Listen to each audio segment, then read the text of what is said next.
এই গাছটা 2 মাসে আপনার এই দেখেন 2 মাসেই যখন কাটিং ছাড়বো ভাই ভিডিওটা ছাড়া আসবে এই জমিটা আমি লেভেল জমি থেকে 1 ফুট উঁচা করেছি চাকা মারি দিয়ে দেখেন আজিম ভাই হ্যাঁ এই চাকা মারি দিছি গাছটা যেমন জহির স্যার যারা গাছ এক মাটিতে পাইছে 14 একটা 16 পাইছে একটা 20 পাইছে বংশের মধ্যে দুই একটা ঘাটতারা থাকে এটা ধরেন একটু ঘাটতারা 4 ইঞ্চি 6 ইঞ্চি পানি জমার কিন্তু ব্যবস্থা নেওয়া যায় যত পৃথিবীতে যত সমস্যা আছে তত সমাধান আছে ভাই গাছটা যে আনছে তার ঘোষণা ছিল 27% প্রোটিন মাটি দিয়েছেন জায়গাটা কিন্তু উঁচা হয়ে গেছে এরপর তৃতীয়বার আবার আসসালামু আলাইকুম ক্ষুদ্র খামারি দর্শক, চলে আসছি মনুদের দেশে। এই মুহূর্তে আমি আছি আরিয়াল খান নদীর তীরে, এটা হচ্ছে মুলাদি বরিশাল। দর্শক, এই মুহূর্তে আমরা অবস্থান করছি আইয়ুব খান ভাইয়ের, এটা হচ্ছে স্মার্ট নেপিয়ার ঘাসের প্রজেক্ট।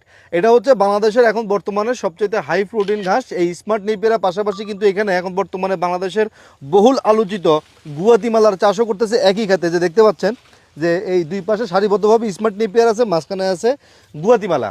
এই গুয়াতিমালা এবং স্মার্ট নেপিয়ার একই সাথে কীভাবে চাষ করতেছে, এই চাষকে আদৌ সম্ভব কিনা বা এটাকে আসলে সফলতা অর্জন করা সম্ভব কিনা, এই বিষয়গুলো নিয়ে আসলে কথা বলবো এই খামার বা এই ঘাস ক্ষেতের মালিক বা উনি যিনি সারা বাংলাদেশে ঘাসের কাটিং সংগ্রহ করে এবং ঘাসের কাটিং বিক্রি করে তার সাথে, আইয়ুব খান ভাইয়ের সাথে। ভিডিওর প্রথম থেকে শেষ পর্যন্ত সবসময়ের মতো আপনাদের সাথে থাকবো আমি মেহেদী হাসান আজিম।